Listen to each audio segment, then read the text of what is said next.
नमस्कार दोस्तों, आज हम पढ़ने वाले हैं क्लास 10th इतिहास का पहला चैप्टर जिसका नाम है यूरोप में राष्ट्रवाद। दोस्तों, जैसा यूरोप आज आप देख रहे हैं ऐसा यूरोप पहले नहीं था और यूरोप ऐसा कैसे बना इसी को हम पढ़ने वाले हैं। यूरोप में राष्ट्रवाद का उदय कैसे हुआ। सन 1789 से पहले फ्रांस में क्रांति नहीं हुई थी। इससे पहले फ्रांस पर केवल राजाओं का शासन था। राजा का बेटा राजा बनता था। इस तरह से राजाओं का शासन चलता था। जनता के पास कोई पावर, कोई शक्ति नहीं थी। जैसा राजा कहता था जनता को वैसा ही करना पड़ता था। फ्रांस की क्रांति के समय जो राजा था वो लुई 16वां था, जो कि एक निरंकुशवादी शासक था। लुई 16वां ने पूरे फ्रांस के जनता को 3 वर्गों में बांट दिया था: कुलीन वर्ग, पादरी वर्ग और आम जनता।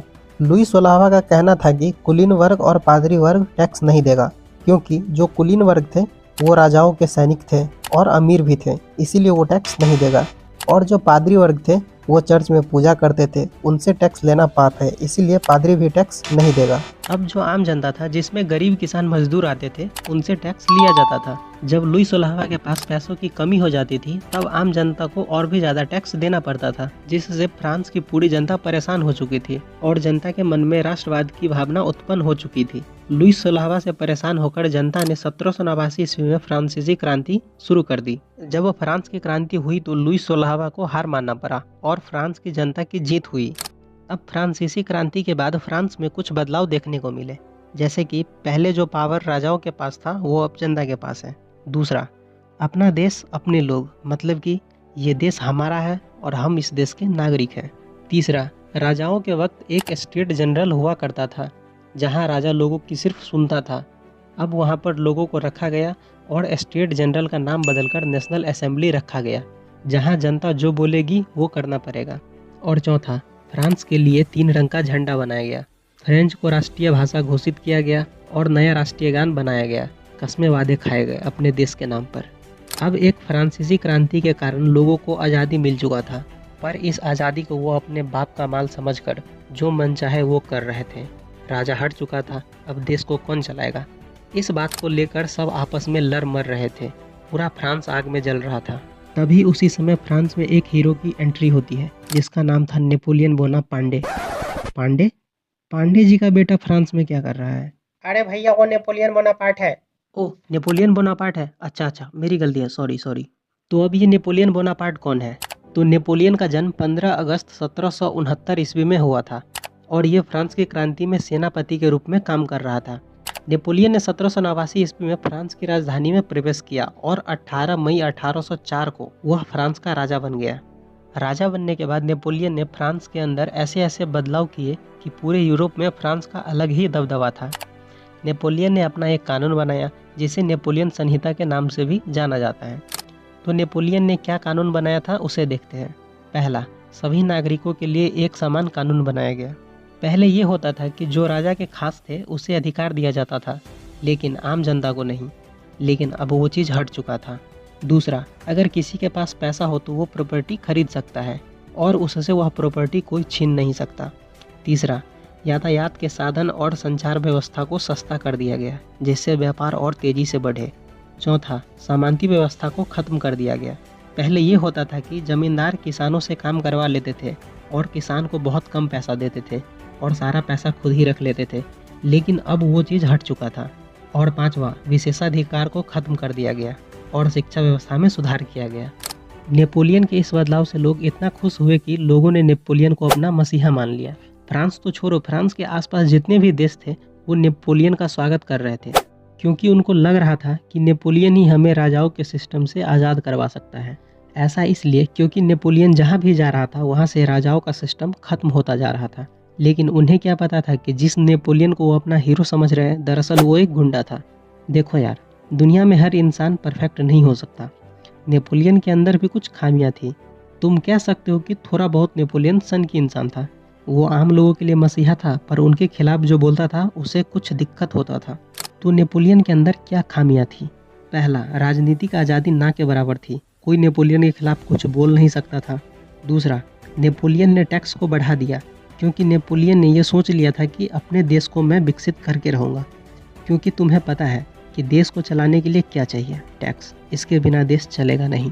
और तीसरा, लोगों को आर्मी में ज़बरदस्ती भर्ती कर रहा था, क्योंकि नेपोलियन पूरे यूरोप को आज़ाद करवाना चाहता था। लेकिन अगर तुम नेपोलियन के खामियों को हटा दो तो नेपोलियन पूरे फ्रांस के लिए ही नहीं बल्कि पूरे यूरोप के लिए बहुत अच्छा लीडर था और नेपोलियन के पास बहुत ज़्यादा पावर भी था। पर देखो यार, किसी के पास कितना भी पावर क्यों ना हो, एक न एक दिन वो पावर खत्म होता ही है। 18 जून 1815 ईस्वी को वाटरलू का युद्ध लड़ा गया, जो नेपोलियन का अंतिम युद्ध था। इस युद्ध में एक तरफ फ्रांस था तो दूसरी तरफ रूस, ब्रिटेन, प्रसा, ऑस्ट्रिया और हंगरी की सेना थी।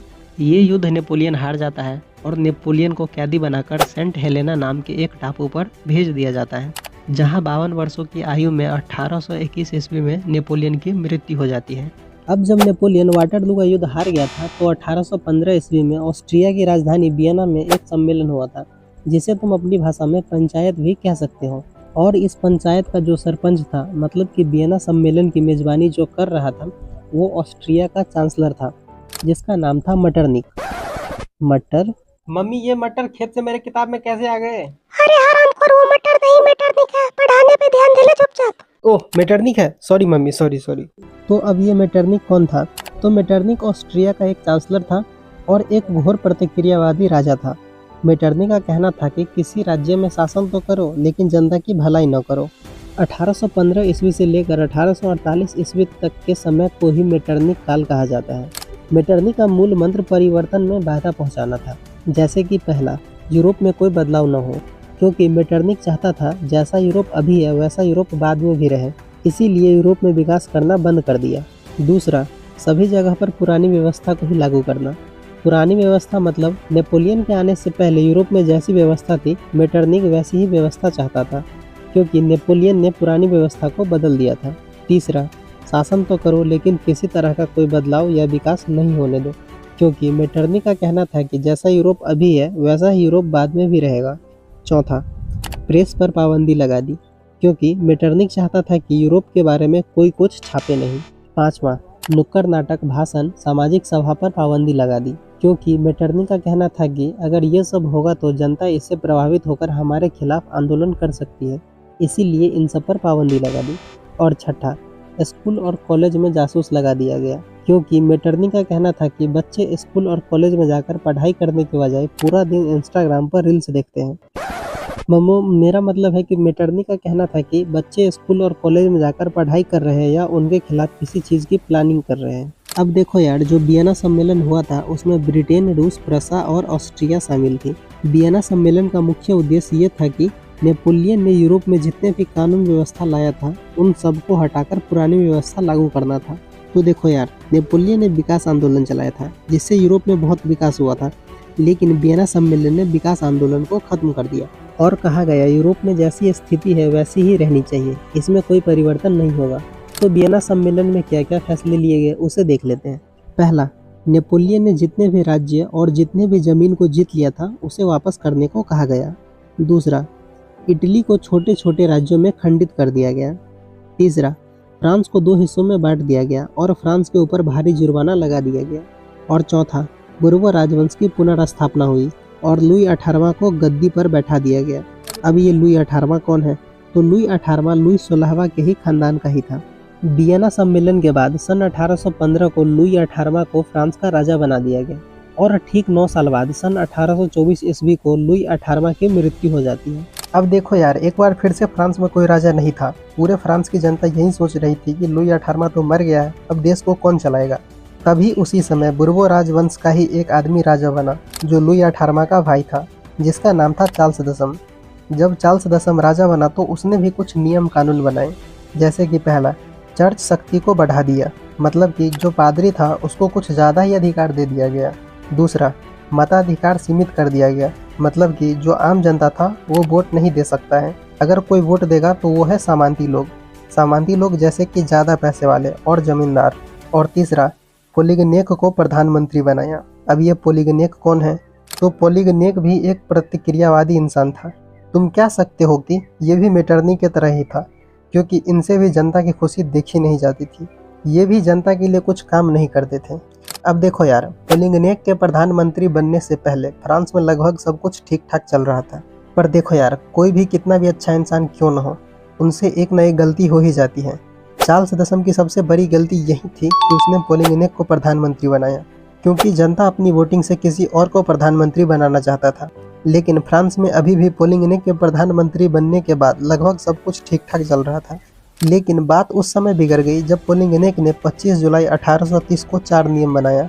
उन चारों नियमों में से सबसे बड़ा नियम ये था कि वोटिंग सिर्फ 30% लोग ही कर सकते हैं, 70% लोग वोटिंग नहीं करेंगे और वोटिंग सिर्फ पैसे वाले लोग ही कर सकते हैं। ये सुनते ही फ्रांस की पूरी जनता 26 जुलाई 1830 को सड़क पर आ गई और आंदोलन शुरू कर दिया और यह आंदोलन 3 दिन तक चला था और ये आंदोलन फ्रांस जीत जाता है। देखो यार, फ्रांस में 1830 ईस्वी में एक गृह युद्ध की शुरुआत हुई जिसे तुम जुलाई 1830 ईस्वी की क्रांति भी कह सकते हो और इसे फ्रांस के इतिहास का सबसे गौरवशाली दिन भी कहा जाता है। जब ये आंदोलन फ्रांस जीत जाता है तो 31 जुलाई को चार्ल्स दशम फ्रांस छोड़कर इंग्लैंड भाग जाता है और इस तरह से बुर्बो राजवंश की समाप्ति हो जाती है और फ्रांस में अब संवैधानिक राजतंत्र आ जाता है। देखो यार, ऐसा नहीं है कि फ्रांस पूरी तरह से आज़ाद हो जाता है, वहाँ पर अभी भी राजा है, लेकिन जुलाई 1830 की क्रांति के बाद जो राजा बनता है वो जनता के लिए सोचता है और जनता के लिए काम भी करता है। अब 1830 की क्रांति के बाद चार्ल्स दशम फ्रांस छोड़कर इंग्लैंड भाग गया था, तो फ्रांस को चलाने वाला कोई नहीं था। अब फिर से वही बात आ गई कि फ्रांस को कौन चलाएगा। तुम इसे इस बात से भी समझ सकते हो कि तुम्हारे पूरे परिवार को चलाने के लिए एक गार्जियन होगा, जैसे कि तुम्हारे मम्मी पापा या तुम्हारे दादाजी। ठीक उसी तरह से समझो कि अब फ्रांस को कौन चलाएगा। तो इस बार जनता की सहमति से लुई फिलिप को राजा बनाया गया। अब देखो यार, हर एक ग्रुप का एक लीडर होता है। जैसे कि अगर तुम्हारा स्कूल में कोई ग्रुप होगा तो उसमें भी कोई ना कोई एक बंदा लीडर जरूर होगा। ठीक उसी प्रकार 1830 की जो क्रांति हुई थी उसका भी कोई ना कोई लीडर होगा, तो उस लीडर का नाम है मेजनी। अब ये मेजनी कौन है? तो मेजनी का जन्म 1805 ईस्वी को जेनेवा में हुआ था। मेजनी एक कर्मठ कार्यकर्ता, लेखक और दार्शनिक था। मेजनी ने 1830 ईस्वी में नागरिक आंदोलन चलाया था जिसका समर्थन पूरी जनता ने किया था। मेजनी को इटली के एकीकरण का मसीहा भी कहा जाता है क्योंकि मेजनी ने 1831 ईस्वी में यंग इटली की स्थापना की और 1834 ईस्वी में यंग यूरोप की स्थापना की। फ्रांस में 1830 की क्रांति के बाद जनता ने अपनी सहमति से लुई फिलिप को राजा बनाया। अब ये लुई फिलिप कौन है?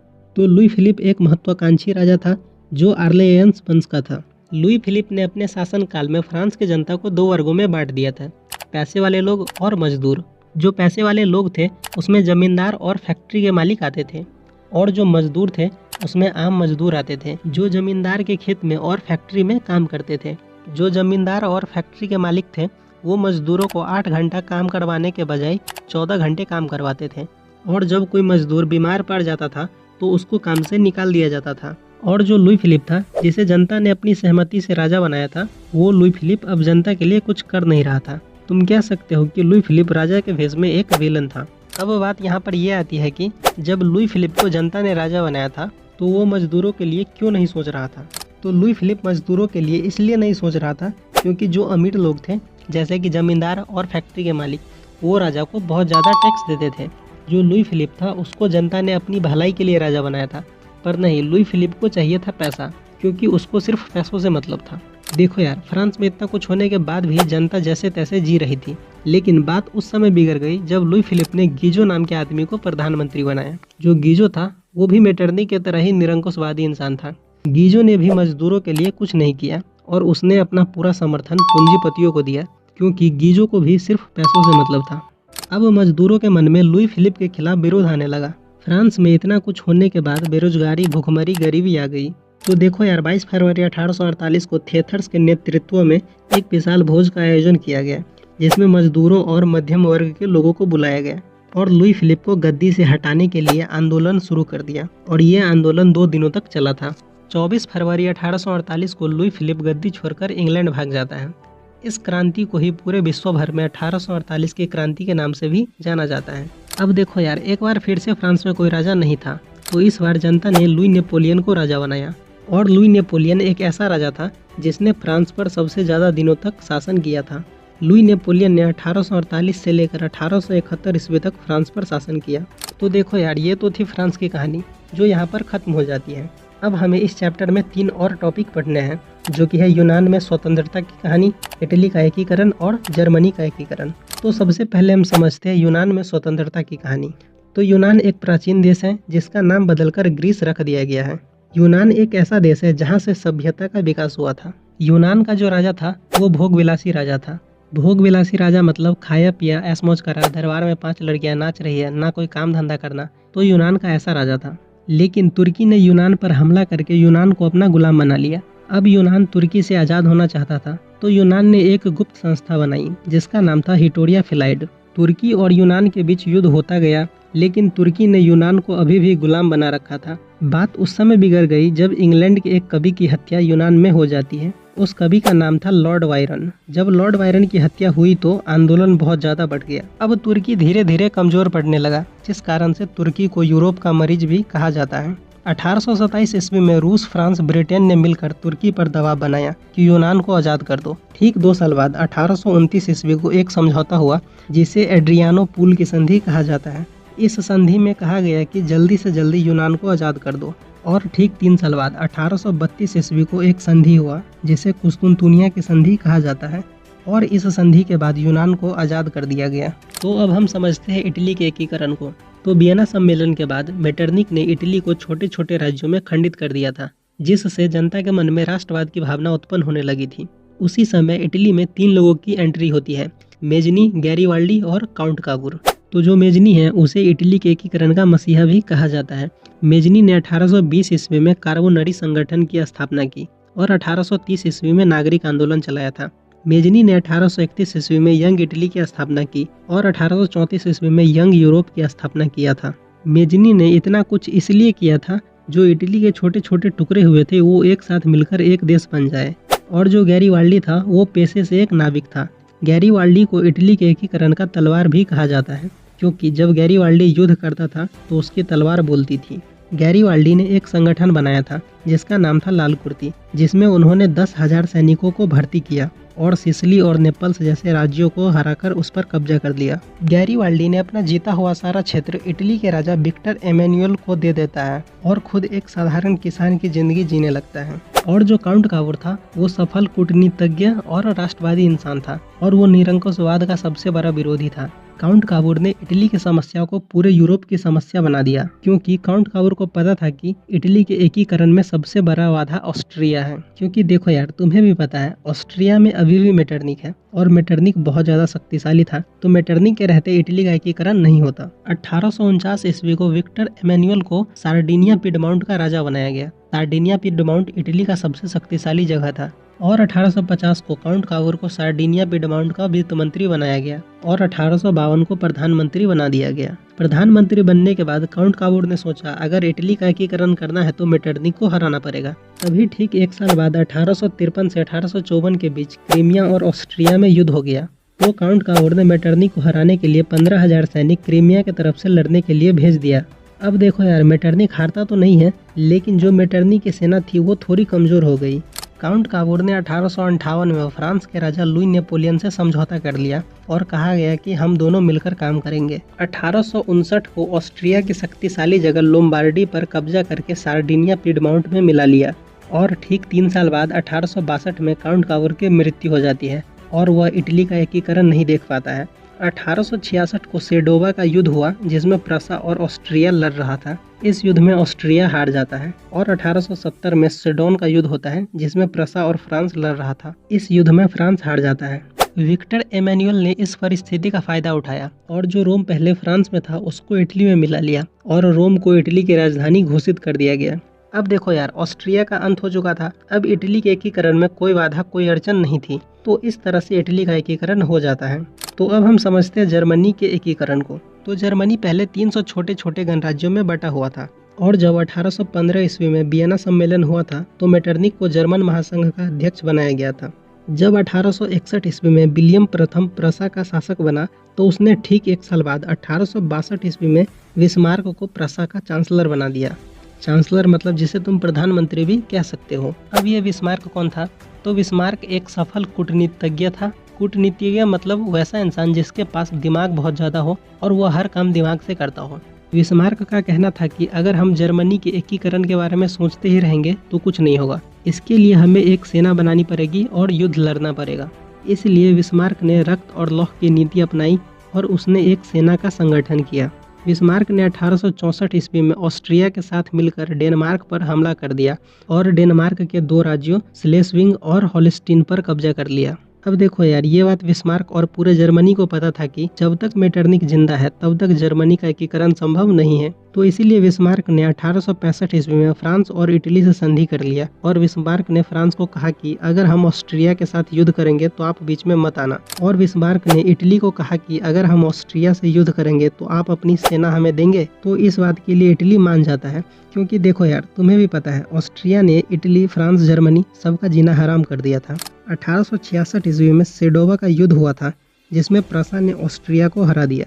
अब बिस्मार्क के लिए जर्मनी का एकीकरण करना आसान हो गया था, लेकिन बिस्मार्क ने फ्रांस के 4 दक्षिणी राज्यों पर कब्जा कर लिया, क्योंकि फ्रांस के जो 4 दक्षिणी राज्य थे वहाँ पर जर्मन भाषा बोली जाती थी। तो बिस्मार्क ने सोचा कि इसे भी जर्मनी में मिला लेते हैं। जब ये बात लुई नेपोलियन को पता चला तो उसके मुंह से एक ही बात निकली होगी, मत करो यहाँ हर किसी पे एतवार, ये मतलबी दुनिया है जनाब, यहाँ हर कोई निकलता है गद्दार। जब दोस्त शामिल हो जाए दुश्मन की चाल में तो शेर भी फंस जाता है मकड़ी के जाल में। तो देखो यार, जो बिस्मार्क था उसने फ्रांस से दोस्ती कर ली थी ऑस्ट्रिया को हराने के लिए, लेकिन बिस्मार्क ने फ्रांस के राज्यों पर ही कब्जा कर लिया। ये बात लुई नेपोलियन से बर्दाश्त नहीं हुआ और उसने प्रसा के खिलाफ युद्ध की घोषणा कर दी। इस युद्ध में प्रसा के तरफ से इटली की सेना लड़ रही थी, क्योंकि इटली को बिस्मार्क ने लालच दिया था कि युद्ध जीतने के बाद एक राज्य हम तुम्हें दे देंगे।